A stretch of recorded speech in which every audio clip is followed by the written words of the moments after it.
Olá, pessoal, muito boa tarde a todos. Sejam muito bem-vindos a mais um evento do nosso projeto de Trilha do Conhecimento da plataforma Cost Drivers, que divide, né, compartilha informações, conhecimento com todos os nossos clientes. Vamos dar início, então, a mais o dia de hoje. Me apresentando, meu nome é Tânia Gofredo. Sou responsável pela área de análise de mercado da plataforma Cost Drivers. Hoje aqui nós vamos ter uma apresentação, né, uma troca aí de informações referentes ao mercado de combustíveis e na sequência a parte de fretes, logística e fretes. Aqui com a gente hoje vai estar o Kaique Ferreira, depois ele vai se apresentar, que falará sobre a parte de combustíveis, e o Rodrigo Scolaro, que vai ficar então com essa parte de logística, que são os especialistas desses segmentos aqui dentro da empresa. Pessoal, só lembrando que esse evento ele é gravado, né? Então, ou seja, todo o material que será apresentado, assim como a gravação, serão disponibilizados pela nossa área de comunicação, dentro lá do link que nós temos dos nossos eventos de webinar. Dúvidas ao longo da apresentação, fiquem à vontade de fazer as perguntas aqui pelo chat. Logo na finalização do Kaique, nós vamos dar sequência com o Rodrigo, e aí, ao final, nós vamos, então, tirar todas as dúvidas. Só lembrando que nós temos por praxe todo início de segmento que nós falamos, abrirmos com a parte de macroeconomia.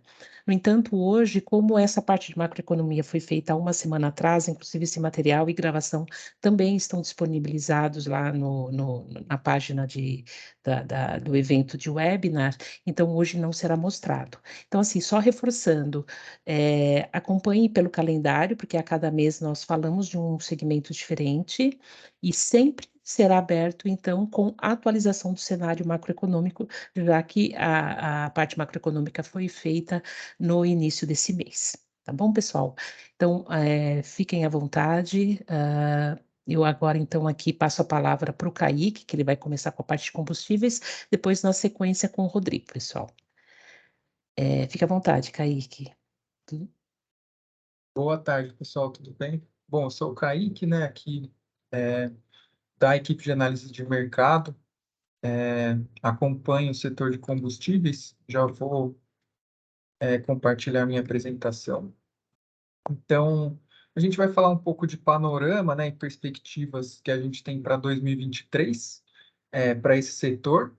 Então, aqui na nossa apresentação, a gente começa com o petróleo, né, a matéria-prima mais importante aqui do setor de combustível, mas nós passaremos aí por diversos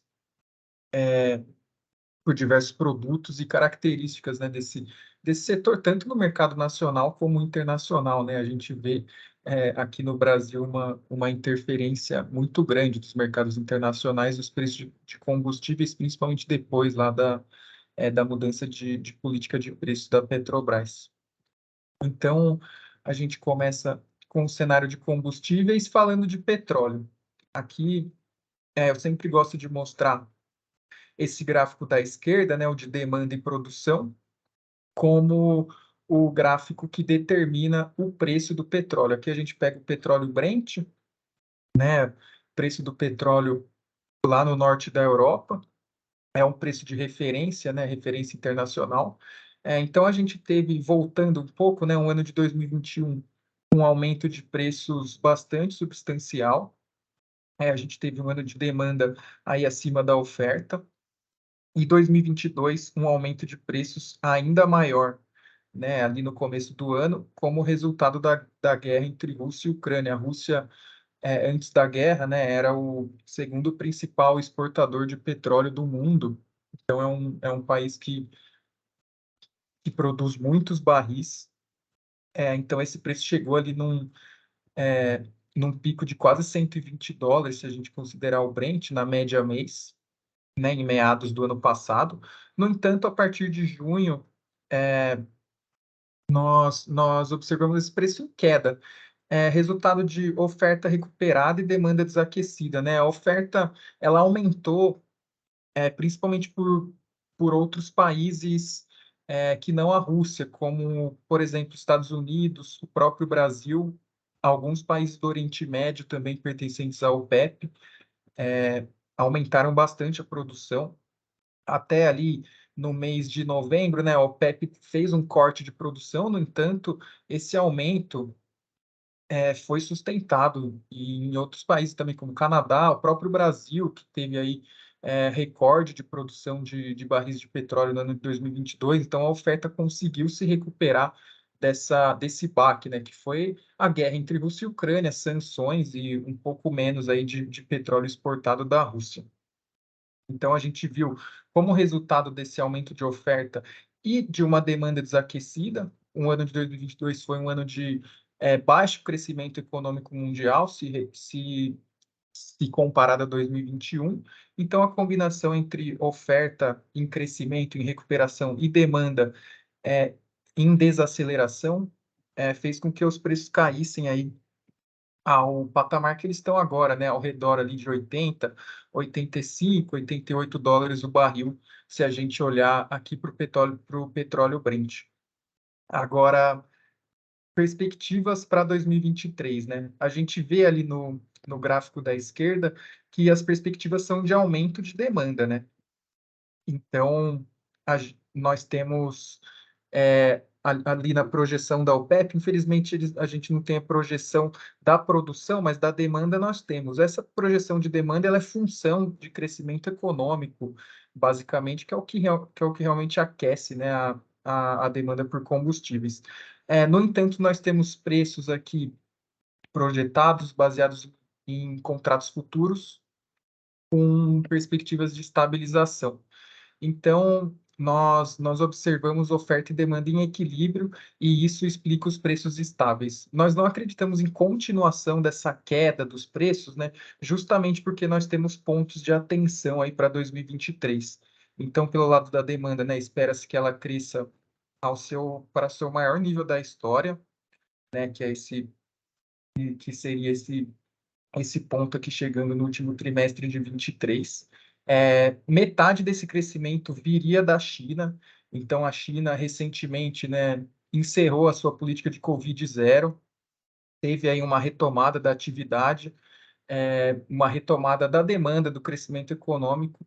Então, analistas e nós esperamos que metade desse crescimento da demanda seja oriundo aí da China. E pelo lado da oferta, a gente ainda tem uma preocupação com relação às sanções, né, de alguns países às exportações russas. Não só sanções relacionadas ao petróleo, mas também alguns derivados, com destaque para o diesel, né? A Rússia, ela é um país que produz bastante diesel. O diesel é um combustível importantíssimo, não só para os transportes, mas para a indústria também. Então, é um combustível exportado massivamente aí da Rússia para países da Europa Ocidental. Então, a gente tem ainda um pouco de preocupação, né? São fatores aí que fazem com que contratos futuros estejam em níveis ainda altos, é, não sustentando uma queda ainda maior desse preço do barril e também de outros derivados. Acreditamos assim que mesmo que sanções sejam aplicadas à Rússia, outros países consigam suprir essa falta de petróleo ou de derivados russos, né? Tem o diesel chinês que vem aumentando bastante sua participação nos mercados mundiais e o petróleo vindo de aí outras localidades, Estados Unidos, Canadá, o próprio Brasil, a Guiana agora, né, que virou um país importante na produção de petróleo. Então a gente vê esse cenário com instabilidade justamente pelo fato de que nós temos outros players aí ganhando importância, apesar dessa queda de importância da Rússia na produção e exportação de petróleo mundiais. Próximo slide, nós começamos a falar um pouco mais de Brasil e ele é importante para a gente observar como que o Brasil, apesar de ser um país exportador de petróleo, né, é um forte exportador de petróleo, né, nos últimos anos, nós dependemos aí das importações de combustíveis, de derivados, principalmente diesel e gasolina, né, que são os que possuem mais importância. Então, a gente vê aqui que, apesar do Brasil ter aí uma balança comercial bastante positiva no que diz respeito a petróleo, nós dependemos muito das importações, tanto de diesel quanto de gasolina. Isso denota uma baixa capacidade de produção interna de combustíveis, e faz com que a taxa de câmbio interfira bastante no preço desses combustíveis, né? Então, apesar aí de produzir bastante petróleo, a gente não tem capacidade de refinar e atender toda a nossa demanda interna. Até desde 2014 isso tem se deteriorado, né? A importação de derivados cresceu 21% até 2022. Já a produção interna de derivados caiu 6%. Então, apesar da produção de petróleo interna ter crescido, a produção de derivados caiu e a gente vem cada vez mais aí dependendo de importações. Aqui a gente já passa para o preço, né, dos combustíveis, começando pelos principais, digamos assim, né, que são diesel e gasolina. E é legal a gente mostrar o gráfico da taxa de câmbio, né? No slide anterior, eu justifiquei por que o câmbio interfere tanto nos combustíveis. No entanto, nós tivemos o ano de 2022 que foi atípico. Então, primeiro o aumento de preços, né, de diesel e gasolina sendo totalmente explicado pelo aumento de preço do petróleo internacional e consequente aumento de preços internacionais de diesel e gasolina, né? A gente sabe que a paridade que a Petrobras utilizando os preços internos com relação aos preços internacionais. No entanto, no segundo semestre, a queda do diesel e da gasolina vem por razões diferentes, né? O diesel ele cai ali bastante por causa da queda do petróleo em si, do preço internacional do diesel. Já a gasolina ela cai além desse fato, né, da queda do petróleo e dos preços internacionais, também pelo corte do ICMS. Então, o ICMS que tinha um limite lá que chegava quase a 30%, teve esse corte que foi para entre 17% e 18%. Já o diesel não foi afetado, já que a alíquota era de 14%. Então, essa queda grande que a gente vê aqui no gráfico de gasolina, né, ela é explicada aí por dois motivos, mas o principal aí pelo corte do ICMS. Então, a gente vê em 2022 a gasolina caindo 25%, apesar do Brent ter aumentado 10%, do diesel ter aumentado 19%. Já para 2023, nossa perspectiva é de estabilidade, apesar da nossa projeção apresentar aqui certas variações de curto prazo. Então, a estabilidade seria explicada aí pelo cenário que eu já mencionei do barril de petróleo, e por uma taxa de câmbio também aqui estável. A gente trabalha com uma taxa de câmbio no fim de 23, aqui entre 5,20 e 5,25, então não seria uma explosão dessa taxa de câmbio, tampouco aí uma queda muito substancial. Agora, para explicar esses movimentos de curto prazo, né, a gente deve olhar ali para as decisões recentes de reajuste da Petrobras. Então, o diesel foi reajustado recentemente para baixo, né? Então, a gente tem aí a partir dessa semana já um diesel mais barato na bomba, isso a gente contempla na projeção, e acabou sendo o oposto para a gasolina, né? Há algumas semanas o reajuste da gasolina foi positivo. Até isso fez com que a gasolina ficasse por algumas semanas com um preço interno maior do que o preço internacional, tá? Mas isso já se equilibrou aí nos últimos dias. Então, a nossa projeção aqui aponta para esse cenário de estabilidade com alguma variabilidade no curto prazo, explicada por anúncios da Petrobras. Agora, o ponto principal de atenção para esse mercado na minha visão, em 2023, é a possibilidade da volta dos impostos federais, né? Que são o PIS e o COFINS. A gente já tem informações que o ICMS continuará com esse limite entre 17% e 18%. Agora, com relação aos impostos federais, a gente ainda tem certa indefinição. Então, Em meados ali do ano passado, o governo anterior cortou os impostos PIS/COFINS, né? Então a alíquota do PIS aí era um pouco menos de 2% e do COFINS um pouco menos de 8%, é, tanto para diesel quanto para gasolina. A gente teve um anúncio no começo do ano de que o PIS/COFINS do diesel vai continuar desonerado até o fim do ano. Agora, para gasolina, etanol, querosene de aviação e gás natural veicular, pode ser que ele volte a partir de março. O Ministério da Fazenda advoga a favor dessa volta dos impostos, teria um impacto de mais de 20 bilhões nas contas públicas, mas alguns integrantes do governo e do PT são contra a volta desse imposto. E o Fernando Haddad, o ministro da Fazenda, né, atual, já disse que a decisão vai ser do presidente. Então, independente da opinião do ministério ou de setores aí ligados ao presidente, a decisão final vai ser dele. Por enquanto, esses impostos voltam a partir de março, mas a gente ainda não sabe com certeza, porque é possível, né, que o presidente, aí, chegando perto do final desse mês, é, prorrogue essa desoneração por mais alguns meses. Então, esse cenário é um pouco incerto.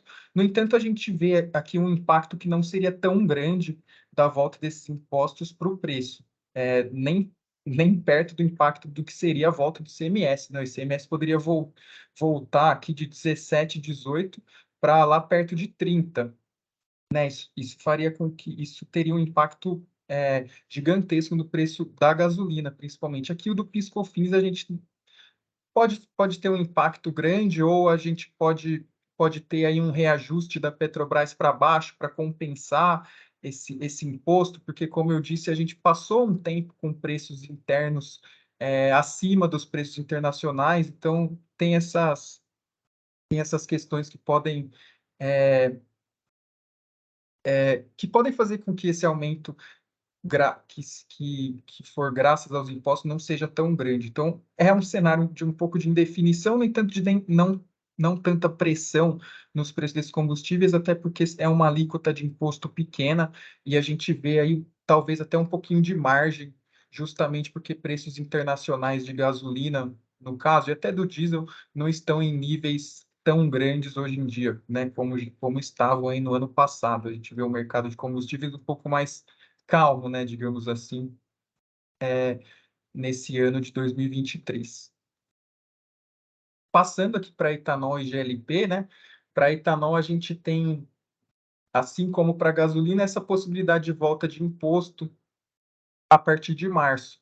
Então a gente até contempla da mesma forma na nossa projeção essa possibilidade de aumento, mas também a gente tem uma projeção de etanol tentando sempre conversar com a de gasolina. Eu até deixei a gasolina aqui embaixo para mostrar para vocês como são preços que costumam andar meio que na mesma direção, assim, em termos de variação. Isso é porque o etanol é um substituto da gasolina, né? Então, os preços acabam se comportando de forma semelhante quando a gasolina está muito cara, os consumidores costumam migrar para o etanol, isso aumenta a demanda por etanol, e aí o preço do etanol costuma subir também, e aí quando a gasolina está mais barata, os consumidores migram para a gasolina, a demanda por etanol cai um pouco, o preço do etanol, então, também costuma cair. Eles são combustíveis que têm aí preços bem alinhados, né, digamos assim. Então, nós temos aqui também o GLP, né, o GLP industrial, mas é o popular gás de cozinha, cujos preços se comportam de forma bem semelhante aos do petróleo, né? O GLP, a maior parte do GLP consumido do Brasil vem do petróleo, né? Os preços costumam conversar bastante. Também é um combustível que o Brasil não tem tanta capacidade de produção interna, né? Depende também aí de importações.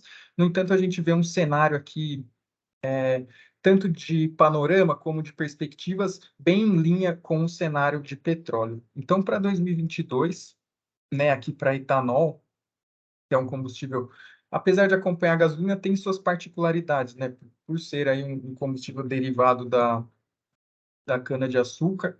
A gente teve um ano de 2022 com queda de preços, né, que acompanhou a gasolina. Também a safra de cana-de-açúcar foi satisfatória, principalmente se comparado ali a, ao ano de 2021, que foi um ano de seca e de dificuldade bem grande para os produtores. E também, muito importante, o preço do açúcar esteve pouco pressionado em 2022, né? Foi um ano de baixo crescimento econômico, baixa demanda por açúcar no mundo, e a gente tem uma dinâmica, né, que é bem interessante, que é quanto mais se demanda açúcar, quanto mais sobe o preço do açúcar no mundo, as usinas costumam mudar a sua produção aí de etanol para açúcar. Isso faz com que a oferta de etanol diminua e seu preço aumente. Mas no ano passado a gente não teve essa dinâmica, né? O açúcar ele teve um preço um pouco mais comportado. Para 2023, né, nossa projeção de etanol apresenta essa tendência de estabilidade,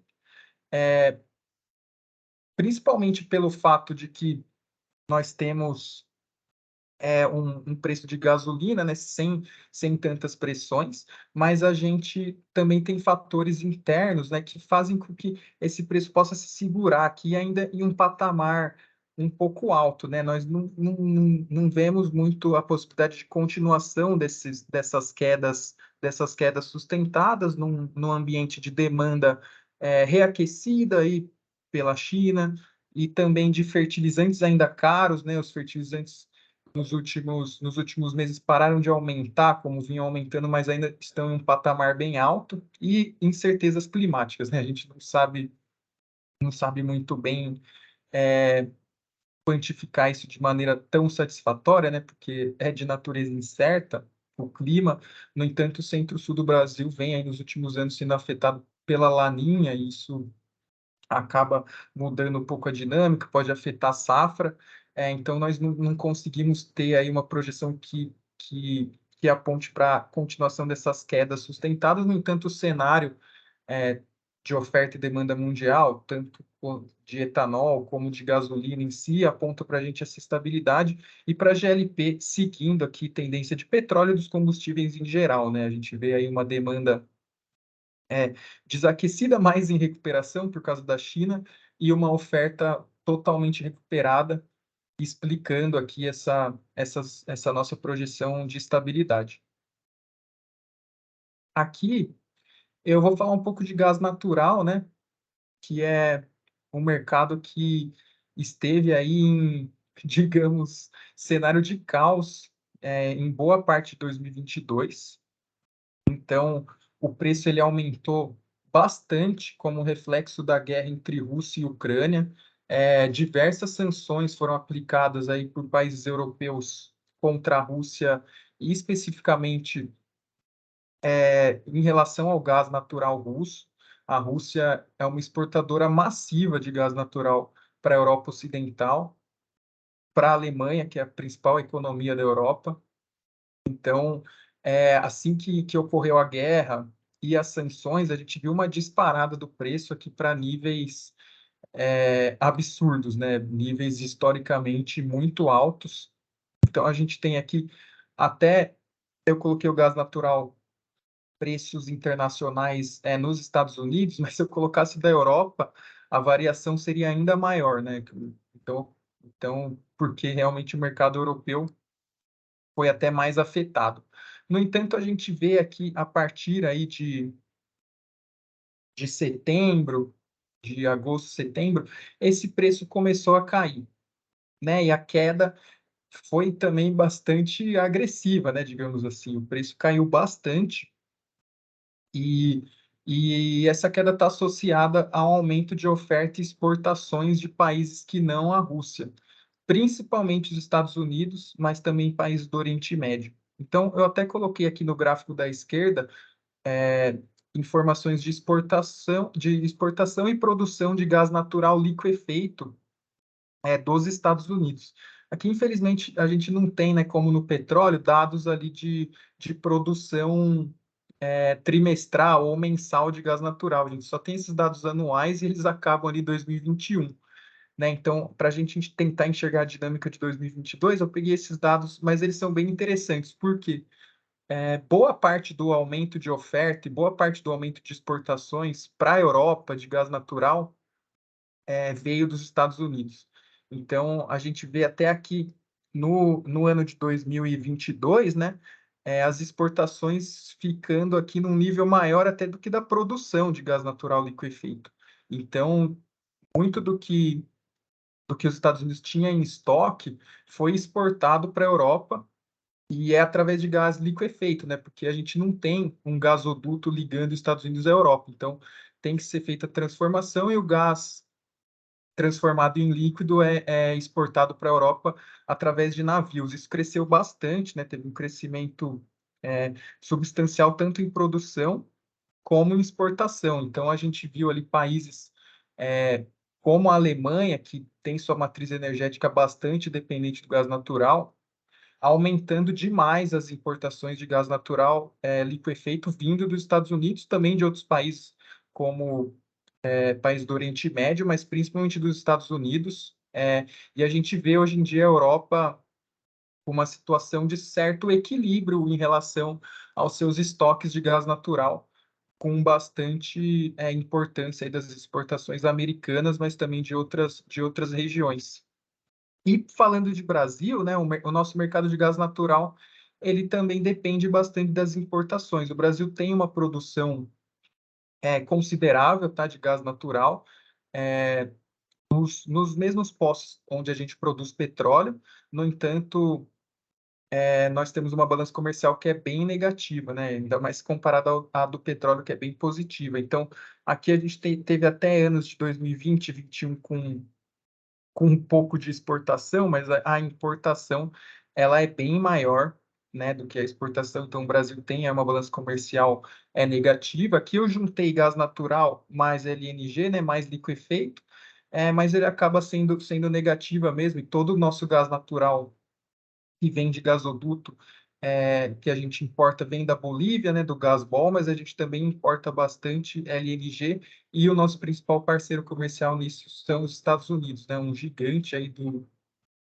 gás natural. E até a gente vendo dados preliminares, né, a gente aposta que em 2022, quando os dados fecharem, Estados Unidos vai passar a Rússia, vai se tornar o principal exportador e o principal produtor de gás natural no mundo, justamente porque a guerra e as sanções foram aí um baque para o setor russo de gás natural.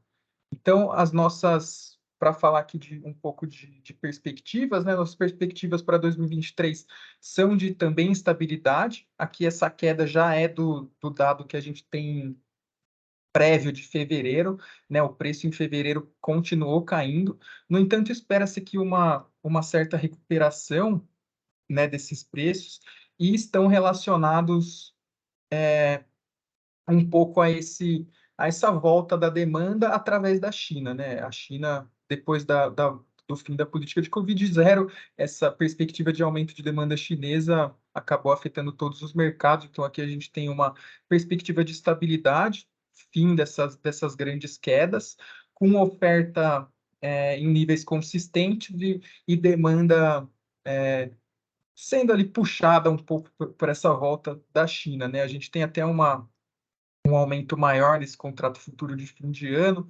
Ele é bastante relacionado ao inverno no hemisfério norte, que acaba demandando um pouco mais de gás. E até um fator que eu deixei passar, mas também essa queda de preço substancial, ela é um pouco associada à menor demanda, né, por gás natural nesse inverno do hemisfério norte e inverno europeu. A gente teve um inverno que foi um pouco menos frio do que o normal, então isso também contribuiu para essa queda de preço muito substancial aqui do gás natural. No entanto, o que mais contribuiu mesmo foram essas exportações americanas e de outras regiões, aumentando bastante, fazendo com que a oferta de gás se normalizasse no continente europeu, apesar dessa questão das sanções à Rússia. Então, é isso. fico aguardando, né, a apresentação do Rodrigo e as perguntas no final aqui da nossa apresentação.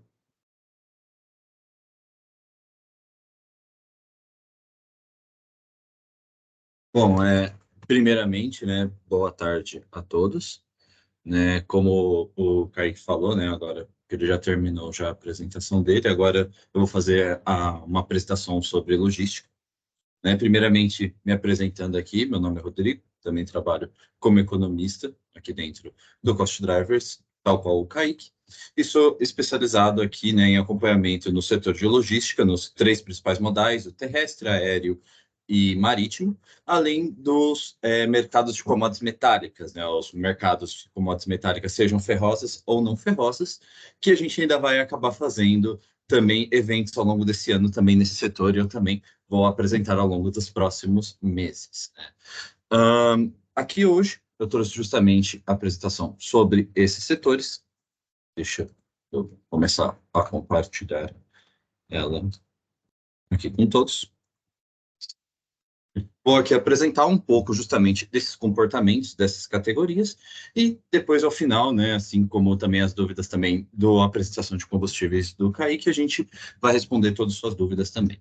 Mas trazendo aqui um cenário justamente sobre esses setores. Primeiramente, né, eu acho que é interessante antes da gente entrar nos modais específicos, sejam o terrestre, o aéreo ou o marítimo, é importante também dar um panorama um tanto quanto geral do setor, especialmente quando a gente olha, né, os principais acontecimentos em 2022, e que são principalmente a questão da pandemia de Covid e da guerra da Ucrânia. Tá? Então, quando a gente olha os setores globais de logística, principalmente o aéreo e o marítimo, que são grandes setores totalmente interligados, eles são muito suscetíveis a variações, né, a choques geopolíticos, sejam choques econômicos ou realmente, né, políticos, né, como a guerra, por assim dizer. Né? Claro que ela tem um impacto econômico, mas não só isso. Então, elas são muito suscetíveis a essas variações e muitas vezes esses setores eles apresentam uma tendência muito devagar a se recuperar após esses choques. Isso é uma coisa que a gente consegue ver claramente com a questão da Covid, né? Desde que a Covid ela começou, né, justamente com a questão dos lockdowns, com os fechamentos das economias nacionais, a gente vê um impacto constante dela em todos os setores. Né? Claro que agora, com o passar dos anos, a gente vê um alívio justamente nesse impacto, diversos setores ainda estão se recuperando, né? Alguns mais rápido, alguns um pouco mais devagar, porém, esses efeitos persistem, né? Claramente, a gente não pode negar eles, e, como eu mencionei, né, a guerra da Ucrânia foi um outro choque, né, que com certeza também não auxiliou também na questão desses comportamentos, né? A guerra da Ucrânia, ela atuando principalmente no setor de transporte de commodities, né, como, por exemplo, né, quando a gente considera que a Ucrânia e a Rússia elas são grandes players, seja de commodities agrícolas, fertilizantes, commodities metálicas.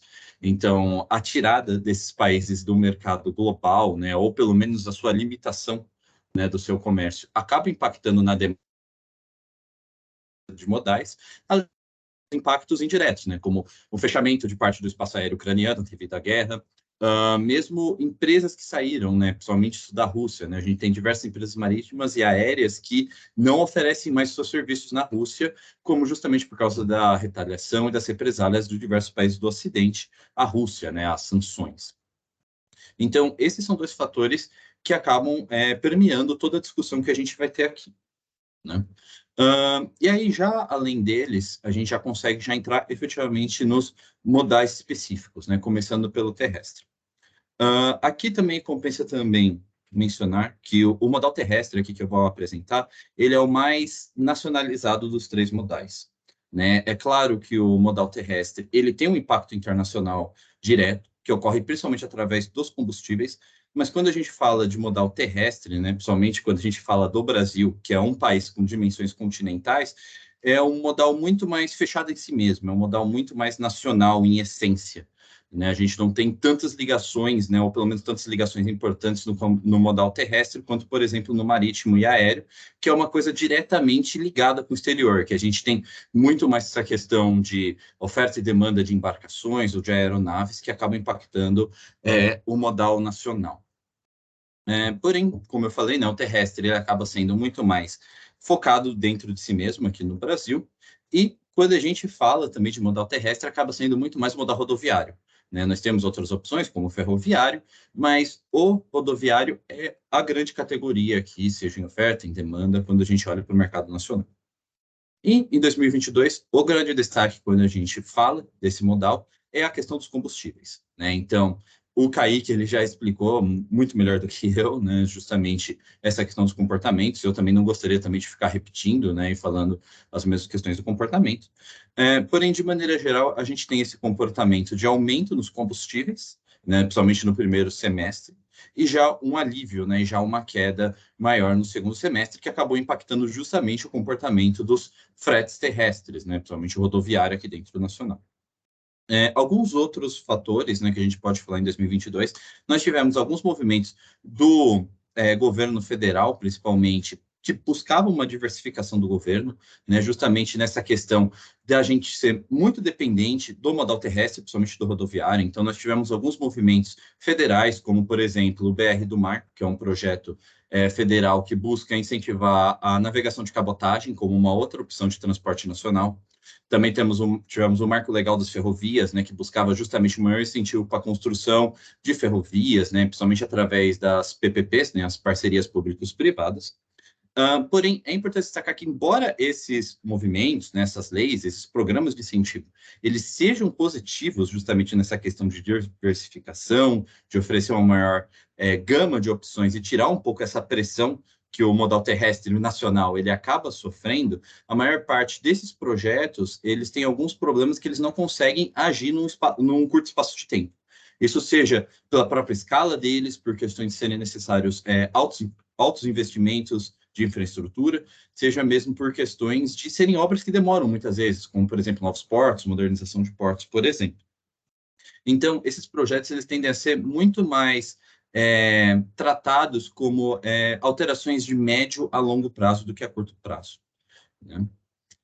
E aí, quando a gente já passa efetivamente para 2023, nós também temos um pouco dessa discussão também presente, aí, que é um dos grandes pontos de atenção desse ano, que é justamente advindo da mudança de governo, né? Nós tivemos um novo governo com um novo ministro ligado à infraestrutura, né? Seja a infraestrutura geral, seja portos também, né? Nas novas secretarias e novos secretários, né? Então, nós também temos essa discussão como uma das pautas de 2023, um dos pontos para a gente ser observado, né? A gente já tem o novo ministro da infraestrutura, ele já divulgou que ele está planejando, né, o que ele chamou, salvo engano, de plano de 100 dias, que é justamente esses primeiros 100 dias do ano, buscar traçar todo o orçamento da pasta que estava com problema deficitário nessa mudança de governo e ver justamente quais são os principais pontos, né, que o orçamento deve ser gasto, quais são os principais projetos, para onde deveria haver esse foco. Então, isso ainda é uma questão ainda em construção e que deve ficar mais claro, principalmente a partir do segundo trimestre desse ano. Mas é um ponto para ficar de olho, né, e que pode levar a mudanças consideráveis, né, como eu falei, provavelmente no médio prazo, justamente por essas questões de serem mudanças que demoram um pouco mais. Aqui eu já trouxe já alguns dados, efetivamente, alguns gráficos para a gente justamente analisar um pouco desse comportamento, principalmente do transporte rodoviário, como eu falei, né, o grande ponto de atenção. Aqui nesse primeiro gráfico eu trouxe dois índices, alguns dos principais índices que nós temos na nossa plataforma para acompanhamento desses custos, é o INCTF e o INCTL, eles são o Índice Nacional de Custo de Transporte, o F seria o fracionado e o L o de lotação. Aqui para a distância de 400 quilômetros. Tá? Aqui compensa mencionar, esses são dois índices calculados pelo DECOP. Eles têm diversas bandas, né, de distância. Esses de 400 quilômetros são os mais consultados na nossa base, mas nós temos também as outras distâncias. Tá? Porém, de maneira geral, o comportamento delas é muito similar, né, em termos de variação. Então, para termos de análise, a gente consegue só analisar só esses. E embaixo, alguns dos principais custos. Né? Então, nós temos o diesel, né? E também alguns outros custos, como manutenção e peças. Além, é claro, como eu falei, né? Nós temos outros custos na nossa plataforma, mas esses são apenas algumas opções, né, para a gente criar esse comparativo. Quando a gente olha justamente essa questão, né, desse comportamento, a gente consegue ver que os outros custos, de maneira geral, eles também tiveram aumentos ao longo de 2022, porém eles tiveram aumentos muito mais controlados perante justamente o aumento dos combustíveis, né? Somente, né, nesse movimento que a gente vê no primeiro semestre, que era atinge o pico, de maneira geral, por volta da metade do ano, para depois começar esse comportamento de queda, né? E a gente consegue ver justamente, né, quando a gente compara o gráfico de cima e o de baixo, justamente essa questão do impacto dos combustíveis nos fretes. Né? É claro que não vai ser sempre um impacto direto, a gente vai ter a questão de absorção de custos, de demora um pouco de repasse, né? Justamente essa questão do comportamento, mas a gente consegue ver justamente os níveis, né, de aumento eles acompanharem muito, né? Assim como alguns comportamentos de queda também, e a gente consegue ver justamente esse impacto dos combustíveis nos setores. Né? Então, esse é justamente o comportamento que a gente consegue ver ao longo de 22, e ao longo de 23 é justamente o comportamento que nós ainda temos que continuar monitorando. Né? A gente consegue ver como 2022 teve esse grande impacto dos combustíveis, e em 23 a normalização dos preços dos combustíveis, como o Kaique ele mencionou, ele também é um fator também de impacto direto também nos custos. Né? É claro que nós temos aqui os pontos de atenção que ele já levantou nos combustíveis, né, que nós temos que monitorar, além dos outros que eu já mencionei, né, como, por exemplo, os impactos do novo governo, né, seja em questão de combustíveis, seja em questão de investimentos, né, para a infraestrutura do setor, ainda são pontos de atenção, porém, a princípio, a gente planeja, né, e projeta uma maior normalização das variações dos setores, né, salvo com novos sustos, né, entre aspas, né, com novos fatores também que possam impactar. Já passando já além do terrestre, a gente começa a falar um pouco do setor aéreo. Então, quando a gente fala do setor aéreo, ele novamente, né, ele sofreu grandes impactos devido à pandemia de Covid, né? Então, a gente vê um impacto direto em questão de demanda e oferta de aeronaves ao começo da pandemia, somente a partir do ano de 2020. Porém, em 2021 e 2022, quando nós olhamos dados, sejam nacionais, sejam sul-americanos ou mundiais, a gente vê uma recuperação constante na demanda do mundo, né, de transporte aéreo, e o destaque é justamente a América Latina. Isso é muito interessante, né? Seja como eu falei, né? Quando a gente olha dados regionais ou de instituições mundiais que monitoram o transporte aéreo, nós vemos que a América Latina ela é uma das regiões chaves, né? Uma daquelas que mais estão se recuperando justamente nesse período. E grande parte disso é relacionado à demanda por carga, né? É claro que nós temos uma recuperação de passageiros, mas ela ainda está muito abaixo, né? Principalmente quando a gente olha para 2019. Porém, como o cenário, né, o adverso, ele afetou todos os setores, inclusive o marítimo, né, que acabou afetando um pouco mais, né? A gente teve momentos em que as rotas marítimas tiveram grandes surtos, né, grandes aumentos, né? Muita parte desse transporte de carga que seria utilizado por marítimo acabou passando para o aéreo, pelo simples motivo de que, embora o aéreo tenha subido, para a maior parte das rotas, os preços subiram em uma menor escala que o marítimo. Os dois ficaram mais caros, mas o aéreo em uma menor escala, o que a gente consegue ver justamente com o aumento justamente da movimentação de carga para o aéreo, né? Muitas dessas questões passando para esse modal. Né? E aí, além disso, né, além dessa questão, nós também temos a questão dos combustíveis, né, para a gente monitorar dentro do setor. Eu vou trazendo no próximo slide alguns comportamentos dos combustíveis específicos, né, que também segue muito da tendência que o Kaique falou com o petróleo. E quando a gente olha para 2023, nós temos algumas discussões, né, importantes, alguns pontos de atenção importantes. Alguns deles é justamente a discussão sobre o SAF, o SAF. O que é o SAF? O SAF ele é justamente um combustível com menor teor de carbono, né, que está sendo implementado, ou pelo menos a intenção de implementar no setor. Tá? Aqui é interessante mencionar que os três modais que nós acompanhamos, né, esses três principais, eles sofrem uma pressão grande, seja nacional ou internacional, para emitir uma menor pegada de carbono, né, uma menor produção de carbono e de gases do efeito estufa. Né? Então, a gente vê isso se refletindo nos três setores de maneira diferente. Quando a gente olha justamente no setor terrestre, nós temos a questão dos carros elétricos, né, que está cada vez mais forte em diversas regiões do mundo. Quando a gente olha no aéreo, a gente tem a questão do SAF, ele acaba sendo a principal opção agora, no momento, um combustível que seria justamente essa menor pegada de carbono, porém ele ainda tem alguns problemas atrelados a eles, né? Então a gente tem os principais problemas são que a produção dele global, né, em volume, ela ainda é baixa e que ela é muito centralizada em poucas regiões, né? A gente vê muitos poucos países produzindo e quando a gente olha a demanda global, justamente que surgiria com base nesse combustível, ela ainda é muito baixa, né? O que justamente cria também um combustível caro. Então a gente tem uma questão de que a oferta e a demanda elas ainda estão muito desiguais e ele ainda é um combustível caro, o que acaba justamente impactando muito o setor quando a gente considera que no setor aéreo uma grande parte do custo ela é diretamente ligada ao combustível. Então, isso é uma questão que ainda vai continuar sendo discutida, muito provavelmente não vai ser resolvida, né, entre aspas, em 2023, provavelmente vai ser uma questão de mais longo prazo, né? A gente vai estar conversando muito provavelmente sobre isso em 2024 ainda.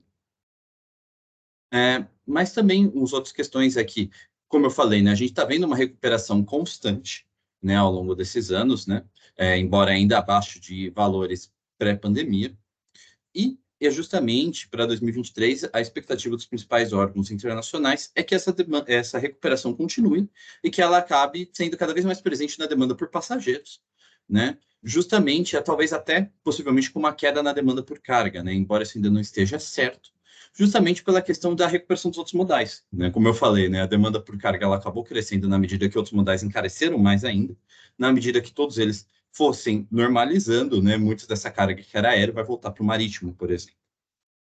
E, é claro, nós temos esse fator demanda chinesa, né, que eu coloquei aqui, que é justamente a questão da China, né? O Kaique ele também já mencionou algumas questões, né, alguns desses impactos da China nos combustíveis, que é muito atrelado ao fim da política de Covid-0 do governo chinês, né? O marco do fim dessa política foi agora em janeiro, né? Embora já em dezembro já haja uma movimentação muito grande, né, já de alívio, né, justamente nessa política. E esse fim dessa pandemia marca a possibilidade, né, da volta da China para o mercado internacional, aqui entre muitas aspas, né, mas justamente a expectativa é que a China ela volte a demandar diversos serviços e produtos do mundo e que justamente essa falta da demanda também volte também a impactar justamente essa questão dos modais, principalmente esses mais interligados internacionalmente, por assim dizer. Aqui a gente já tem justamente alguns gráficos, né, justamente para a gente falar um pouco desse comportamento, né? Então nós temos um dos índices de transporte aéreo nacional, né, que a gente consegue ver o comportamento, a questão dos combustíveis de aviação, já à direita, e abaixo nós temos o transporte aéreo de carga paga e correios em toneladas. Isso aqui, esse último gráfico aqui, nacional. Tá? Então, esse aqui é um dado nacional, a gente tem as barras verdes e laranjas. As barras verdes são transporte nacional, né? Brasil, Brasil. E internacional é Brasil, internacional, internacional, Brasil. Né? Então, isso aqui a gente está olhando para o mercado brasileiro. Tá? E a gente consegue justamente ver um pouco desse comportamento nesse gráfico embaixo de transporte de carga, um pouco desse comportamento, né? É claro que há variações nessa questão de carga, elas estão muito ligadas à sazonalidade, né? Naturalmente, nós temos períodos ao longo do ano que tem uma maior demanda por carga ou menor, porém, de maneira geral, a gente consegue ver claramente esse aumento do volume de carga, né? Pelos períodos que nós estamos acompanhando aqui, né? Partindo já de dezembro de 2020, né? A gente está acompanhando todo o ano de 2021 e 2022, aqui a gente consegue ver justamente essa questão do aumento da carga, que acaba impactando, né, esse movimento de recuperação. Já olhando a questão dos combustíveis, a gente consegue ver justamente aquele comportamento de diversas outras categorias, né, de uma subida no primeiro semestre com uma queda no segundo semestre, que acaba impactando no setor. E a gente consegue ver justamente o impacto dele no setor aéreo. Tá? É importante destacar que esse indicador ele apresenta justamente as análogidades do transporte aéreo nacional, né? Então a gente consegue ver, por exemplo, esse pico que acontece no final do ano, quando há um aumento, né, da demanda justamente do transporte aéreo. Né? Mas a gente consegue ver também esse diálogo também do combustível com o índice. Tá? Então, isso é uma questão que a gente tem que monitorar, né? Já falando já para 2023, essa perspectiva de um cenário de recuperação, né, quando a gente fala na demanda, né, e também monitoramento justamente na questão dos combustíveis, né, principalmente seja na questão dos preços, ou seja nessa questão de possibilidade talvez de mudança, né, ou de maior incentivo de outras combustíveis também. Quando a gente já entra no último setor, né, o setor marítimo, é importante destacar que esse é um setor altamente internalizado, né, internacional, né, Porém, a gente tem alguns fatores nacionais também que a gente tem que olhar. Tá? Isso principalmente se dá pela dinâmica brasileira de comércio marítimo. Né? Quando a gente olha para o comércio internacional brasileiro, né, o comércio exterior brasileiro, especialmente nesse setor, a gente consegue ver aquilo, né, que o Brasil ele é um grande exportador de commodities, né, seja commodities metálicas, agrícolas, e é um grande importador de commodities industrializadas, né? O que isso se reflete na questão do comércio marítimo, né? Então, o Brasil exporta boa parte dos seus itens através de barcos, né, de carga a granel, e boa parte das nossas compras, das nossas importações, são feitas através de container, o que cria uma logística de que, muitas vezes, né, os containers, eles chegam no Brasil carregados, descarregam, e muitos esses barcos saem do Brasil com, entre aspas, os containers meio cheios, né? Não quer dizer que sejam sempre vazios, né? Mas a gente tem justamente essa dinâmica, né, de muitas vezes terem esse problema, né? Ele era mais presente antes da pandemia, né? Ele era muito mais claro. Porém, isso criou alguns problemas na questão da pandemia, na medida de que, com o fechamento de portos, com a limitação de funcionamento de portos, nós tivemos diversos problemas com trânsito de containers, né, com trânsito de barcos, de embarcações, né, muita dificuldade de fazer comércio, e o que gerou uma grande elevação, né, nos custos de transporte marítimo. Isso, principalmente nas rotas mais movimentadas, né? Então, rotas que ligavam principalmente a Europa, China e Estados Unidos, né? Essas são as rotas que tiveram maior aumento, na medida que eram aquelas que tinham maior demanda, né, somente de container. E justamente com essa movimentação, nós tivemos o movimento de muitos principais players internacionais, né, direcionando as suas embarcações, seus containers para essas rotas e deixando regiões periféricas como o Brasil com alguns problemas de container, né, o que também acabou impactando num aumento de preços também nacional. Tá? Então, nós tivemos muito dessa dinâmica. Ela ainda estava, em parte, presente, né, até com a questão do lockdown chinês, né, com essa questão da política de Covid-0 até o final do ano passado, né, nós tivemos diversos desses problemas. Com o fim da questão do Covid-0 na China, né, nós já temos uma expectativa de maior normalização, embora ainda tenha alguns problemas, né, agora nesse começo do ano, porque o fim da política de Covid-0 na China foi seguido por um período muito grande de infecção no país, o que gerou problemas nos portos, né, especialmente com questão a pessoal, né, a fechamento, né, a funcionários para manter. Mas a expectativa é que ao longo de 2023, né, a gente tenha essa maior demanda chinesa, né, e lentamente uma maior recuperação e normalização internacional. Tá? Embora, né, já no segundo semestre já vê já uma queda nos preços. Tá? Isso é uma questão importante de mencionar. Né? Como eu falei, a gente teve esse disparo, né, as rotas marítimas internacionais, principalmente nas regiões chaves, né, aquelas que mais demandavam, tiveram grandes aumentos durante o período da pandemia, mas no segundo semestre do ano passado, principalmente, a gente teve uma queda de preços na maioria dessas rotas. Tá? Aqui é importante destacar que rotas marítimas internacionais, elas têm comportamentos próprios, por assim dizer. Então, nós tivemos rotas que tiveram quedas mais acentuadas, rotas com menores quedas e rotas até que mantiveram mais próximo de uma estabilidade de preços. Isso varia muito dos países que estão negociando, da oferta de embarcações, das demandas, né? Depende muito desse comportamento. De maneira geral, a gente viu uma queda, tá? Que a gente consegue traduzir isso em alguns dos principais indicadores internacionais.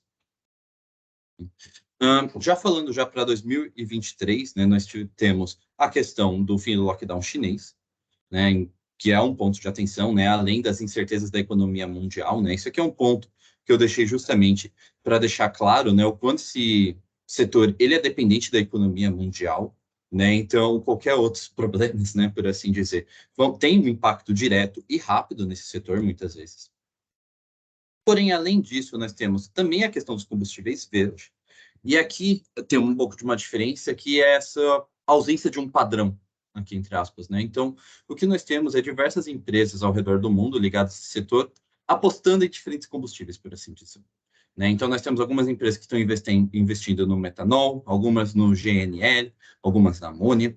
Então, nós temos justamente essa questão, né? E ainda não há, por parte dos principais órgãos do setor, uma padronização assim tão clara de qual deveria ser o combustível, que deveria ser o foco, de quando as embarcações deveriam se modernizar para começar, se vai haver um tributo em cima das empresas que poluem mais, se vai haver um incentivo para as empresas que poluem menos. Ainda há muita discussão nesse sentido e não há tanto consenso.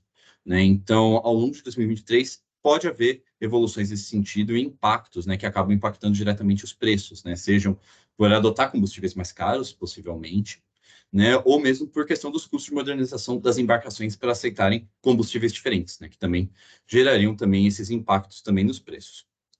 E, por fim, eu deixei essa questão também dos Estados Unidos, a questão dos oligopólios, né, aqui entre aspas. Né?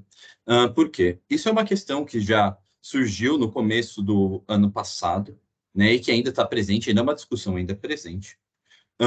Por quê? Com o aumento das rotas marítimas, né, internacionais, houve um impacto direto na inflação mundial. Isso é um fato, né? Existem diversos estudos, né, que chegam em números precisos desse impacto. E justamente nesse cenário, né, a gente teve nos Estados Unidos um aumento da inflação e muita discussão do impacto desse aumento das tarifas, né, considerando que a economia americana ela é muito interligada internacionalmente em questões de importação e exportação. E nesse cenário, a gente teve cada vez mais por parte dos altos oficiais do governo americano questionando a dinâmica desse mercado. Né? Cabe lembrar que o comércio marítimo internacional ele é, de maneira geral, controlado por poucas empresas internacionais, até por uma questão de escala. Né? Não há espaço para tantas pequenas empresas. Né? Algumas grandes empresas internacionais controlam boa parte do setor, principalmente quando a gente olha a questão de containers. Né? E nós tivemos cada vez discussões, né, que acabaram culminando no discurso do Estado da União do ano passado do Biden, mencionando a possibilidade de uma investigação mais forte nesses oligopólios, né, internacionais. Né? Então, ainda há muita discussão dentro do governo dos Estados Unidos nessa questão, né, e que podem acabar impactando, né, justamente na dinâmica da economia americana, e considerando que possivelmente alterações na política americana também acabam se refletindo, né, na dinâmica internacional, pode haver também mudanças nesse sentido, dependendo de como esse assunto avançar. Aqui, nesse primeiro slide, né, eu trouxe 2 slides do comportamento marítimo, né, para a gente analisar. A gente tem alguns dados nacionais. Esse aqui são alguns dados de movimentação relacionados diretamente ao Porto de Santos. Tá? Aqui eu trouxe o Porto de Santos justamente para a gente trazer uma ilustração do movimento nacional brasileiro, né? Considerando que o Porto de Santos é o principal porto nacional em movimentação. Tá? Então, nesse primeiro gráfico, a gente tem a evolução da movimentação geral no Porto de Santos. Aqui, não necessariamente de container a granel, é tudo, né? Por assim dizer.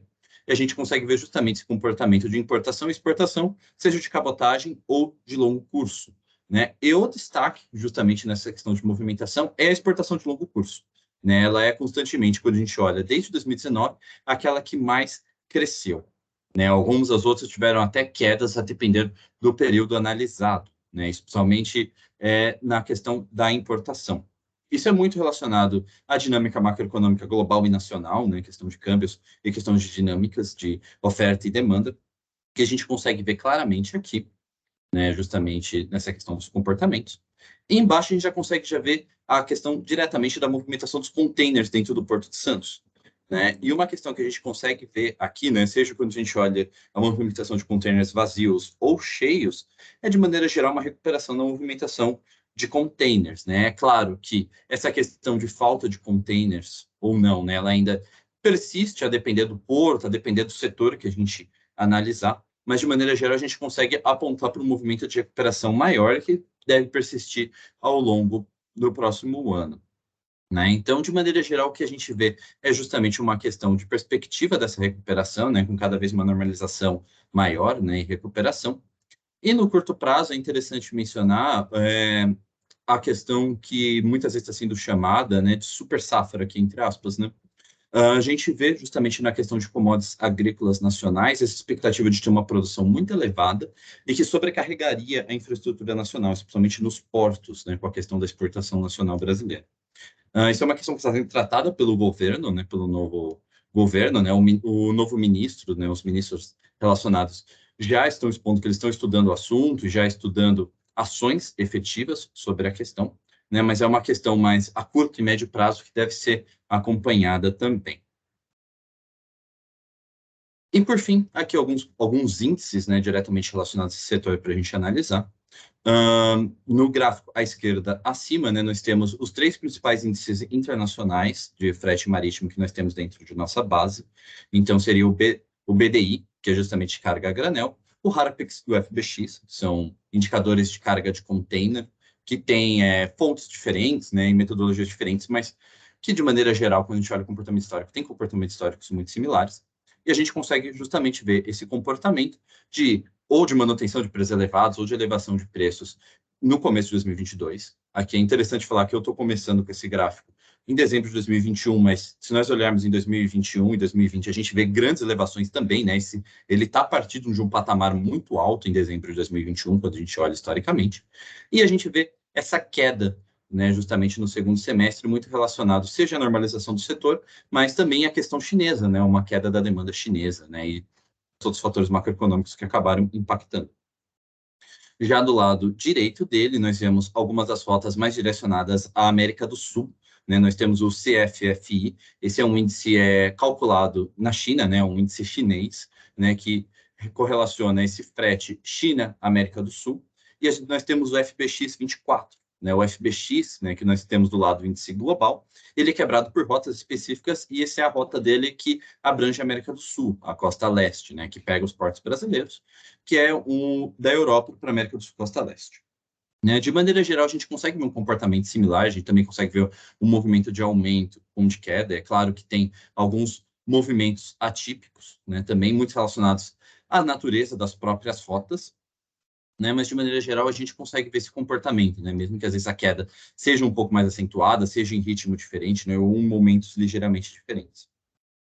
E já no gráfico inferior ali, nós temos o comportamento dos combustíveis marítimos, né, diretamente, né? Então, nós vemos também esse comportamento bem típico dos combustíveis nesse período de elevação e depois de uma queda, né? Claro que variando um pouco, né? Sejam combustíveis nacionais e internacionais, também varia um pouco essa questão da velocidade de queda, né? Ou de aumento nos períodos, né? Então, esses são os principais indicadores relacionados para a gente monitorar.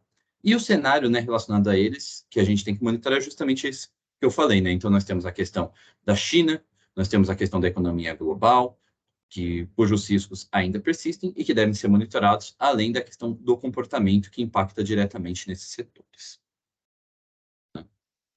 De maneira geral, esses são os principais pontos, né, para a gente acompanhar, né, de todos esses setores, né? É claro que tem diversos outros fatores menores, né, mas esses são alguns dos principais, né? De maneira geral, a questão chinesa ao longo desse ano, como o novo governo ele vai lidar com os modais e a questão dos combustíveis, né, que acabam impactando, né, além das discussões sobre a economia verde, né, e os seus impactos nesses setores.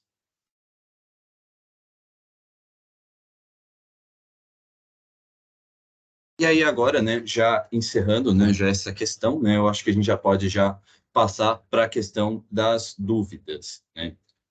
Eu não sei, você, Kaique, se você já conseguiu já ver já algumas das dúvidas, né? Se já gostaria já de começar já a responder algumas delas. Sim, eu posso responder. Tem até a primeira pergunta, né, que já foi feita há há algum tempo. Eu vou responder depois aí vou passar para você, Rodrigo, que tem uma relacionada a frete rodoviário, né? Mas teve a pergunta do Arnaldo em relação ao valor do ICMS diesel. Vai alterar o cálculo? O valor vai ser absoluto? Qual valor será para todos os estados? Então, Arnaldo, sim, vai alterar o cálculo, sim, do ICMS do diesel.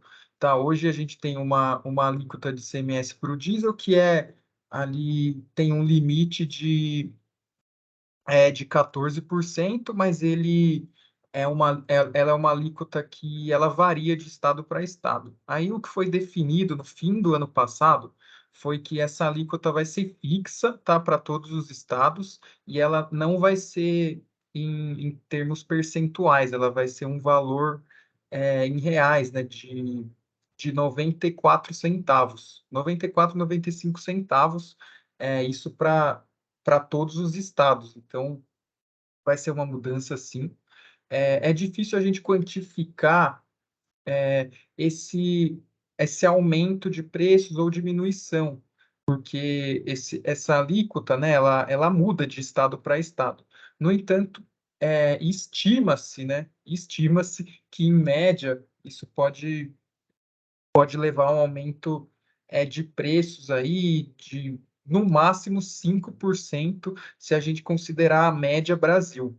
Mas essa é uma estimativa, a gente pode ter até queda de preços em alguns estados, aumento de preços em outros, e é uma questão só relacionada a imposto, né? Então, a gente sabe que o preço ele tem outros componentes, né? Como margem de lucro, outros custos. Então, a gente tem sim essa definição, tá? Vai ser aí a partir do final de março, começo de abril, tá? Que vai ter essa mudança. No entanto, é difícil a gente quantificar qual vai ser esse impacto no preço do diesel, porque ele pode aumentar em alguns estados, pode ser reduzido em outros, e por ser só um componente do preço, ter outros componentes, é difícil quantificar bem aí qual seria essa variação, mas segundo estimativas pode ser aí no máximo 5% de aumento, algo que não é tão grande, principalmente no contexto que a gente teve nos últimos meses de volatilidade bem forte, né, no preço do diesel e de outros combustíveis.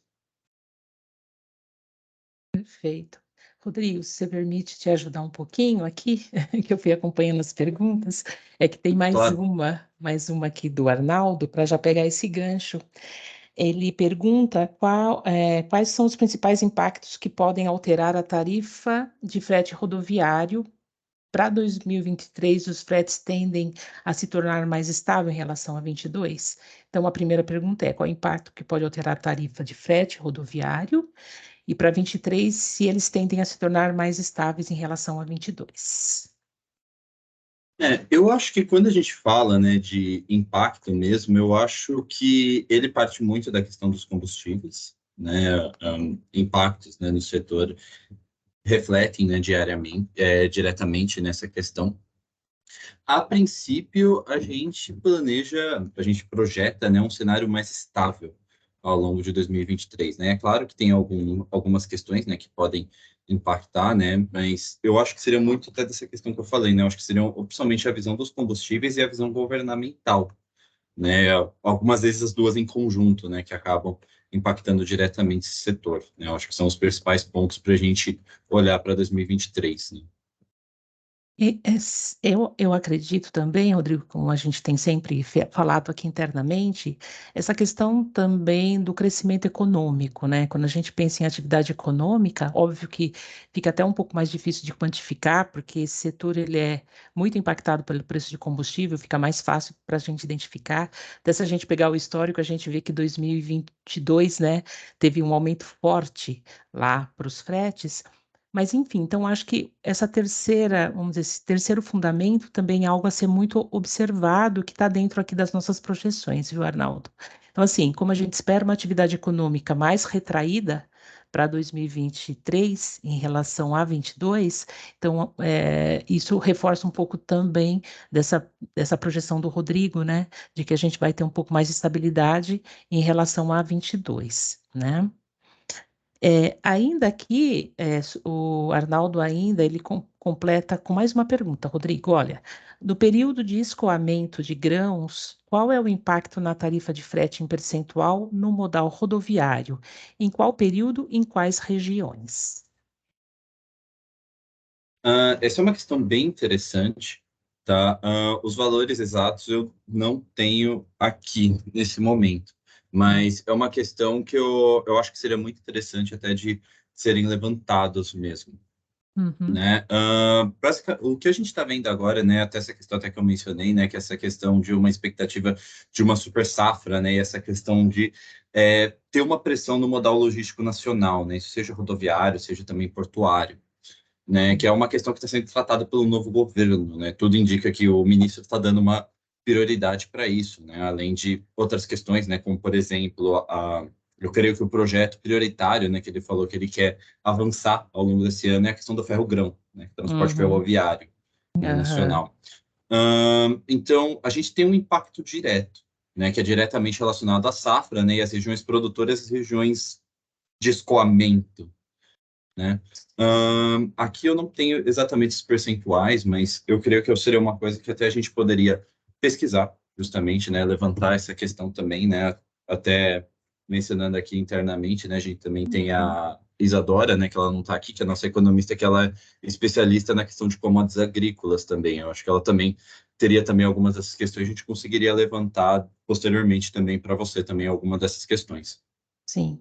Aí, até complementando um pouquinho, Arnaldo, do que eu acompanho bem mais de perto esse setor também lá com a Isadora, como disse o Rodrigo, nós sabemos, né, que normalmente esse fluxo, né, especialmente de grãos, né, como você disse sobre o escoamento aí dos grãos, o fluxo fica muito intensificado, especialmente nas rodovias, a partir da segunda quinzena de fevereiro. Isso vai até lá mais ou menos março, abril, né? Quando é o período que você vê uma intensificação desse fluxo.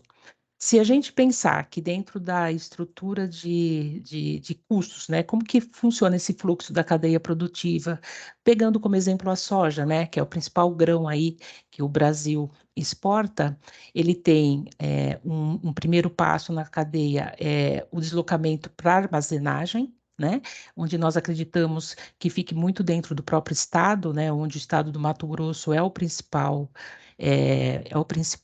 estado que tem essa produção de grão de soja, usando soja como exemplo. O segundo passo da cadeia, ele vai para o modal rodoviário, né? Ele ainda usa o modal rodoviário para o transporte até os portos. Então, ou seja, assim, avaliando essa cadeia toda que eu comentei aqui, mais esse período, né, que a gente também comentou, nós entendemos, então, que possivelmente você tem um impacto mais forte de preço por essa intensificação do rodoviário nesses primeiros 4 meses do ano, né? Uma intensificação maior, aí possivelmente nos preços do frete, olhando por esse lado.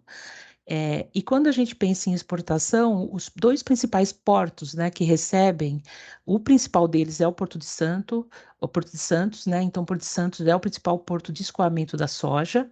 E em segundo, ali vem Paranaguá, que fica ali na região, né, ali da região sul. Então, assim, respondendo da sua pergunta, né, complementando o que o Rodrigo falou, a gente pode então olhar para assim, para esses critérios quando a gente pensa em termos de impacto de frete rodoviário, sendo mais nos 4 primeiros meses, se a gente só considerar essa questão do escoamento, tá? É óbvio que a gente tem aí outros setores, né? Outras coisas que impactam, mas olhando só por essa questão, seria os primeiros 4 meses, muito ali na região centro-oeste, principalmente Mato Grosso, e na sequência ali Paraná, depois Rio Grande do Sul. Então, você tem a região centro-oeste, parte da região sul, e depois o impacto disso, do escoamento via Porto de Santos. Então, e se a gente considerar o que o Rodrigo falou, né, que estava com uma expectativa de safra muito maior, que se a Isadora tivesse aqui, ela poderia confirmar isso ainda mais, então a gente pode ter algum tipo de impacto de preço, né, fluxo de pressão de preço de custo, olhando por esses critérios que comentei aqui. É, o- a outra pergunta aqui, que eu acho que aqui é para o Rodrigo ainda, é do Rafael. Rafael, sobre o transporte aéreo, existe a possibilidade da Azul estar pedindo recuperação judicial nos Estados Unidos? Se tratando hoje da maior companhia aérea do país, qual o impacto disso no transporte de cargas no Brasil? Algumas questões de quantidades, né, de impactos, né, acaba sendo um pouco difícil de mensurar. Eu, pelo menos, não me lembro recentemente de ter visto valores por companhia aérea, né, de movimentação de carga. Vou até confirmar depois se a gente tem essa movimentação. Por exemplo, a gente vê essa questão de impactos, né, mas com certeza movimentações, né, de companhias aéreas, né, nacionais, elas têm um impacto direto nesse setor. Mas, é claro, né, eu acho que isso muito depende também de movimentação governamental, né, esse ponto que eu vou dizer, né, mas, de maneira geral, nós vemos muita discussão no Congresso, né, no Senado, de questão de abertura de mercado aéreo nacional, né, também outros setores também, modais também, né, então, é claro, né, que comportamento de companhias nacionais tem um impacto direto, né? Como eu falei, infelizmente eu não tenho aqui as quantidades exatas, né, exatamente da Azul, né, para mensurar isso. Mas a gente também tem essas questões governamentais. Por que que eu menciono isso, né? Porque esse tipo de comportamento, a depender das movimentações do governo, eles podem ser aliviados, né? Se acontecer, né? Se acontecer uma, entre aspas, né, uma catástrofe, por assim dizer, né, um impacto muito grande no setor, né, o governo ele não só tem esse tipo de mecanismo, mas também outros mecanismos financeiros também para auxiliar as empresas, né, e para justamente também ter essas questões, né. Então a gente tem muitas dessas discussões também, né. Eu acho que isso acaba impactando muito quando a gente olha em possíveis impactos, né, de companhias aéreas, né? Uhum. É, nesse caso, o que a gente tem acompanhado aqui também é que sim, possivelmente, a Azul ela pode estar pensando sim numa reestruturação mais profunda, é, principalmente porque, né, nós temos tido, né, uma expansão, do mercado doméstico brasileiro, especialmente, nesse período de pós-pandemia, né. Nós vimos lá, se é que a gente pode chamar de um período pós-pandemia 22, porque a pandemia ela aconteceu, mas como a gente vê, né, a própria China de vez em quando ainda tem lá o lockdown, mas vamos pensar que esse período pós-pandemia se deu muito em 21, porque foi quando, inclusive, nós tivemos um crescimento econômico bem mais significativo, né? Então, sim, a gente entende, a gente está acompanhando, inclusive, isso, essa reestruturação, possível reestruturação da Azul, né? E ela é um player importante dentro desse mercado, né? E nesse caso, quando a gente pensa nessa reestruturação, a gente não imagina que possa ter, vamos dizer, uma situação caótica que a gente venha a ter algum impacto disso para o transporte de cargas no Brasil. Até porque, assim, esse é um setor, né, falando em termos de números, é um setor de margem até que razoavelmente bom, né? E essas coisas acontecem mesmo, né? De tempos em tempos a gente vê o setor aéreo fazendo algumas reestruturações, se juntando com outras empresas, mas nós não vemos aqui, viu, Rafael, uma situação caótica a ponto de ter aí algum tipo de impacto. Óbvio, né, que quando a gente, e óbvio que a gente está falando dentro do que nós podemos acompanhar.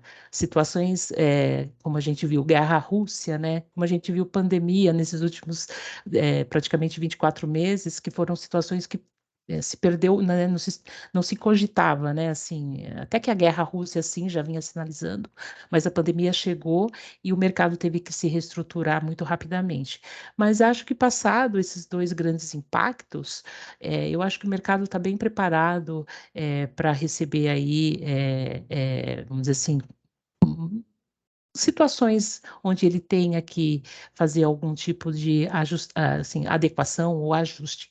Então, assim, inicialmente, nós não vemos que a gente possa ter algum grande impacto disso para o setor de transporte de cargas, né, do setor de transporte aéreo, tá? Aqui, uma outra pergunta, desculpa, eu acho que é para o Rodrigo também. Ah, não, aqui acho que é para o Kaique.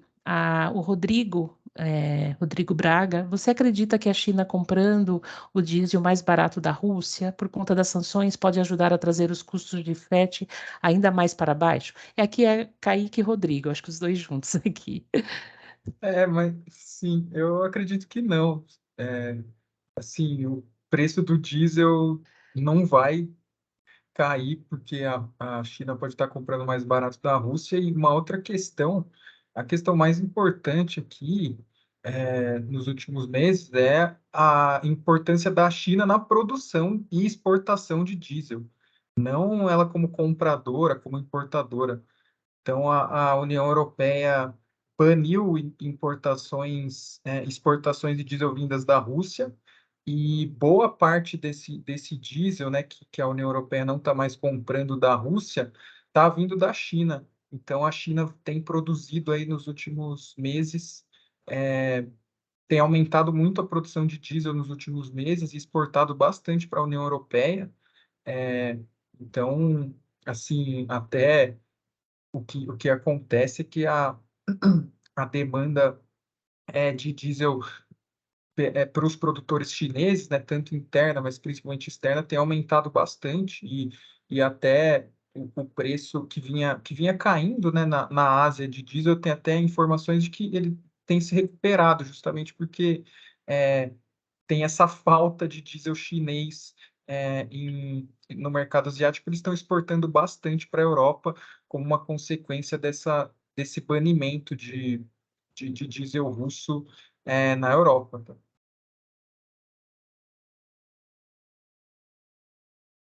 Sim.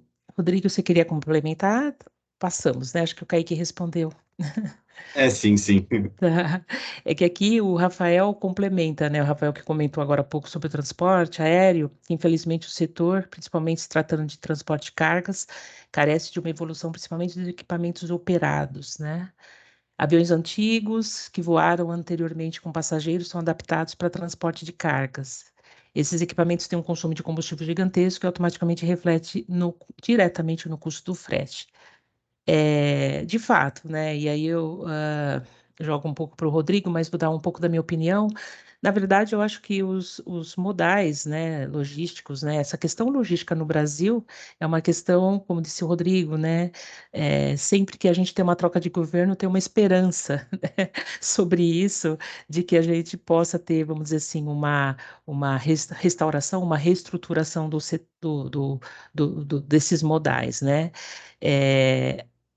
É, então, assim, eu acredito que isso de fato, né, como você bem colocou, Rafael, ele impacta diretamente nesse custo, e eu acho que precisa cada vez mais ter uma disposição, né, do governo em tentar investir um pouco mais nesse tipo de coisa.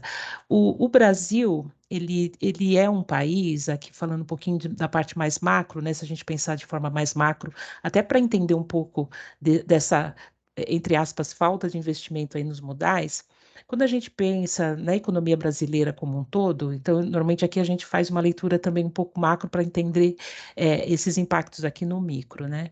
Nós sabemos que o Brasil não é um país altamente exportador, né? Então, do que ele produz aqui, do PIB dele, eu acho que hoje deve gerar alguma coisa de, no máximo, 20% disso para exportação, onde grande parte dessa exportação são justamente das commodities, principalmente a agropecuária ali, né? Tem de metálicas também, somos grande produtor de aço, de ferro, exportamos, mas ainda ficamos bem pequenininhos lá quando a gente pensa em economia mundial, né?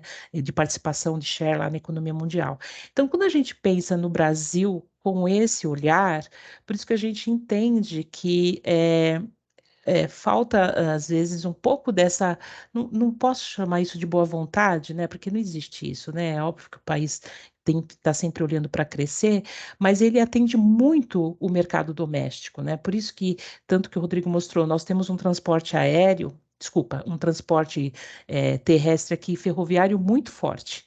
Por quê? Porque a coisa acontece muito internamente, né? O Brasil é um país muito grande, então, ele atende muito ao mercado doméstico. Então, às vezes, a gente percebe um pouco dessa falta de infra, mais olhando para os modais aí, tanto principalmente marítimo, né? A gente sempre vê lá o Porto de Santos, assim, com muitas dificuldades. Muitas vezes, se você tem uma safra muito grande, como a gente está com uma perspectiva de ter, você pode começar a ter aí alguns apagões, né, logístico do ponto de vista do Porto de Santo, principalmente, que é o que mais se sobrecarrega. Então, assim, ah, como não somos um país literalmente exportador, né, somos altamente importador, mas as exportações efetivamente não é o nosso grande forte, acho que fica um pouco nessa linha aí, essa falta um pouco mais de olhar de investimentos. Porém, o que temos, né, já é muita coisa. Né? Como a gente vê, Porto de Santos, por mais que ele se atualize, ele está sempre deixando um pouco a desejar, né? Então, eu acho que precisa realmente ter um pouco mais de investimentos, nesse setor para que a gente consiga se desenvolver ainda mais. E aqui complementando o que o próprio Rafael falou, né? Recentemente, vê tensões entre Estados Unidos e China aumentarem devido a suspeitas de espionagem, né? Caso do balão chinês abatido em território americano. Já existe algum estudo em andamento para dimensionar o impacto disso na economia global, uma vez que estamos falando das duas maiores potências econômicas? É, não sei se Rodrigo e Kaique querem comentar, mas eu também vou dar aqui, de novo, um pouco da minha opinião, né? Olha, Rafael, a gente vê sempre essas tensões entre Estados Unidos e China, acho que a gente está vendo isso pelo menos desde antes da pandemia, né? Essas tensões comerciais acontecendo lá, no outro governo, né, antes do Biden. E a gente vê isso acontecendo, mas no fim a gente acaba vendo que as próprias forças de trocas, elas acabam imperando, sabe? A própria necessidade que esses países têm de fazer ali uma boa gestão de trocas comerciais, eles acabam de alguma forma se ajustando. A gente viu isso acontecendo entre China e Estados Unidos lá na tensão comercial em 2019. Mesmo agora, com toda essa tensão da guerra Rússia versus Ucrânia, tivemos sim no mundo um impacto muito significativo, principalmente em preço de energia, como diz bem o Kaique, mas a gente entende também que um mercado globalizado como o que a gente vivencia hoje, especialmente por conta aí também de tecnologia, aumento de produtividade, uma série de coisas, é, apesar de que vimos, né, voltando, vimos aí Estados Unidos com uma inflação muito alta, coisa que a gente não via aí, pelo menos, eu não sei, eu não consigo mensurar qual foi o ano, né? Eu acho que é no mínimo uns 30 anos. Eu já estou há muitos anos aí nesse mercado, falando de macroeconomia, não lembro de ter visto uma inflação tão alta como a gente viu aí em 21, lá na casa dos 2 dígitos. Né? Mas, enfim, tudo isso para dizer que, mesmo assim, acaba se ajustando, né? Então, como você pode ver, quando houve a guerra Rússia versus Ucrânia, o preço do petróleo subiu lá às alturas, até Kaique pode falar isso melhor que eu, mas ele começa a cair um pouco mais porque começam a ter alguns acordos entre outros produtores, né? O Kaique até falou que aumentou a produção de petróleo no Brasil, justamente para mitigar um pouco desse risco. Então, assim, enfim, respondendo a tua pergunta, é, eu particularmente não conheço ainda nenhum estudo que dimensione esse impacto para a economia global, tá? O que a gente acompanha aqui são estudos bimensais ou até mesmo semestrais, especialmente do World Bank ou do FMI, né, que são instituições de peso dentro desse mercado, é, mas nada específico. Então, por isso que eu te passei um pouco aqui da nossa experiência, do que a gente acompanha. Então, em linhas gerais, não conheço, mas também entendo que a economia global, em algum momento, ela acaba seguindo ela volta para a rota dela e acaba se estabilizando muito em função, do que a gente vivencia, de modelo, global, né? De economia global, onde não é de vantagem de ninguém que uma economia fique altamente desestabilizada em relação à outra. Não sei se Kaique e Rodrigo querem complementar com alguma coisa, fiquem à vontade. Eu concordo, né? Eu acho que, em última instância, quando a gente olha para uma questão assim, geopolítica, né? É claro que pode haver uma escalada das tensões, a depender de como avançar as próximas semanas ou meses, mas a princípio, realmente, a força da economia ela acaba prevalecendo, por assim, né, dizer, né? Quando a gente diz que são parceiros econômicos importantes um do outro, são parceiros econômicos importantes do resto do mundo, os Estados Unidos e a China, né? Então, não há um interesse realmente nessa escala, né, em situações econômicas assim tão diretamente, né? É claro que podem haver outras questões, né? Mas eu aí, pessoalmente, falando, né, pelo tudo que eu consigo ver, eu acho que muitas vezes, né, quando é tratada essa questão, né, o que está acontecendo agora com os balões, talvez muitas vezes tratado com um tom um pouco alarmista, às vezes, né, justamente por causa dessa questão, né. A princípio, não parece um tipo de questão que vai escalar além de falas duras um com o outro, por assim dizer, né. Talvez as medidas práticas, efetivamente, pelo menos medidas práticas grandes, né, a princípio, não devem acontecer por essa questão, justamente por causa de todos esses interesses envolvidos, né? É claro que se avançar vai ter um impacto direto, né? Mas a gente vê muita dessa situação, né? Por exemplo, né, aqui mudando um pouco de assunto, né? Eu também acompanho a questão de commodities metálicas, e um exemplo interessante é a guerra da Ucrânia, né? Quando a gente olha, a Rússia, ela é um grande parceiro global em muitas das commodities metálicas. E quando a gente olha, por exemplo, o comércio da Europa com a Rússia, foram impostas diversas sanções da Europa na Rússia com a guerra, mas muitas das commodities metálicas chave, commodities metálicas importantes que a Rússia importa para a Europa, foram deixadas de fora dessas sanções. Tanto que algumas das commodities, se a gente olhar o comércio da Europa com a Rússia, não só não diminuiu com a guerra, como houve um aumento desde que a guerra iniciou, desse comércio. Então, também tem essa questão, né, do que seria interessante justamente essa questão dessas escalas, né, que é claro, usando o exemplo da guerra da Rússia e da Ucrânia, mas mesmo as tensões com a China e os Estados Unidos, também é interessante também olhar um pouco também sobre essa ótica, né, também. Perfeito. Aqui, Rodrigo, acho que para você também, o Fabiano Vieira, boa noite, Fabiano. Com relação à MP que muda a questão da contratação de seguro, qual a projeção esperada de impacto no custo do frete para os embarcadores? Com certeza pode ter um impacto, né? Eu acho que ainda o principal impacto para a gente analisar ao longo desse ano é justamente os comportamentos dos combustíveis, né? É claro que esse tipo de mudança, né, legal, né, seja na maneira como são contratados os fretes, né, eles acabam tendo também um impacto, né? Eu acho que até aproveitando até a resposta, né, eu acho que para emendar com uma outra pergunta que é a seguinte, que é a da Manuela Justino, que pergunta sobre a questão da tabela, né, da NTT, né, que pergunta se há a possibilidade, né, de uma mudança na tabela, né. Isso são todas questões, né, que também estão sendo discutidas, né, no governo, né. É claro que pode haver essa questão de mudança, são tudo questões que têm um impacto direto, né, mas, por exemplo, quando a gente fala da tabela, tem muitas discussões até sobre o quanto algumas das empresas seguem realmente a tabela, por exemplo, né? Se a tabela poderia ser alterada de uma maneira ou não, né? Até lembrando que quando ela foi aprovada, né, ela já foi meio que um meio termo, por assim dizer, né? Não foi uma coisa que nenhum dos lados estava 100% feliz com a tabela, né? Ela já foi criada já num tema já de muita discussão já do momento. Né? Então, essas questões dos impactos, né, dos seguros, né, de mudanças na tabela, são questões muito ligadas a questões legais, né, questões jurídicas, né, e legislativas, né, que podem ter um impacto ao longo desse ano, né, podem ser aprofundadas, podem ser aliviadas, né, que podem ter um impacto direto, né, sim. Mas, a princípio, eu creio que o principal ponto ainda acaba sendo ainda o combustível, né, quando a gente olha no modal.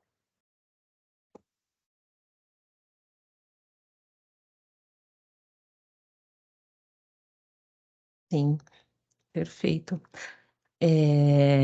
Rodrigo, Rodrigo Braga, imagina, disponha. Tem aqui mais. Ah, Manuela, você já respondeu, né? Você já pegou esse gancho, né, Rodrigo? Fabiano, obrigado. Obrigada. Imagina, disponha, pessoal. E aqui, só reforçando um pouquinho, que a nossa área de comunicação, a Karina, se vocês puderem, no final do evento, responderem à nossa pesquisa a pesquisa de satisfação, que para nós aqui é extremamente importante, para nós fazermos aqui ajustes, melhorias aqui nesses eventos de webinar que nós trazemos aqui para vocês, porque nós queremos de verdade que ele traga informações relevantes aí de conhecimento no dia a dia de vocês, tá, pessoal? Deixa eu só ver aqui. Perfeito. Tá. Eu acho que por enquanto nós respondemos a todas as questões que foram colocadas. Pessoal, fiquem à vontade. Mais alguma pergunta? Perfeito. Kaique, Rodrigo, se vocês quiserem se despedir, fecharem, né? Aí a gente fecha o nosso webinar aqui. E obrigado, pessoal. É sempre um prazer, né, a gente apresentar o webinar, responder as perguntas e, bom, a gente fica disponível também para qualquer dúvida, né, pela abertura de ticket por e-mail para tratar desse setor de combustíveis, do Rodrigo de fretes, dos outros também. A gente sabe que é bem dinâmico, né, a questão dos combustíveis, tudo pode acontecer, Mas por enquanto a gente é isso que a gente tem, mas seguimos aí à disposição. Sim, com certeza. Eu faço das palavras do Kaique as minhas, né? Agradecer a todos, né? E deixar bem claro que a gente está sempre disponível, né? Então, qualquer dúvida que possa surgir nos próximos dias, ou mesmo alguma coisa que não tenha ficado 100% clara aqui, a gente está sempre à disposição, né? Basta entrar em contato que a gente consegue auxiliar, né? Da melhor maneira que nós pudermos, né? Qualquer dúvida. Perfeito. William, nós que agradecemos, viu? Muito obrigada pelo seu feedback. William Ferreira Rosa, para Marielle também.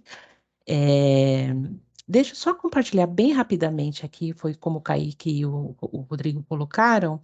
Aqui, só espero que não. Olha, a gente costuma dizer que o evento ele não finaliza aqui, né? Porque nós estamos aqui à disposição de vocês. E quaisquer dúvidas, pessoal, aqui lá embaixo, né? Do lado direito, aqui onde eu estou apontando, que tem a foto da Gi, que é a nossa Gi, que representa aqui a gente. Vocês cliquem aqui no ticket, vai cair aqui e esse sistema funciona demais aqui conosco, tá? Então, aqui vocês podem trazer a dúvida, né? A descrição aqui do problema que vocês querem. Tem uma pessoa exclusivamente para poder olhar todas essas demandas e já encaminhar para a área, né? Seja qual for a sua dúvida, que vai desde uma dúvida de acesso até uma dúvida de mercado, tem uma pessoa lá que vai já mandar para quem é realmente necessário essa dúvida de vocês, tá? Então, a gente gosta de reforçar porque ficamos aqui à disposição, porque nem sempre aqui pelo webinar nós conseguimos tirar todas essas dúvidas, então fiquem à vontade para usar bastante ali do nosso ticket, porque ele é a principal ferramenta nossa aqui de atendimento para vocês. Nós procuramos responder o mais rápido possível, tá, pessoal? Então, muito obrigada a todos, obrigado, Kaique, obrigada, Rodrigo, obrigada, Karina, e estamos aqui à disposição, pessoal. Até mais. Então, uma boa noite para todos aí. Até mais.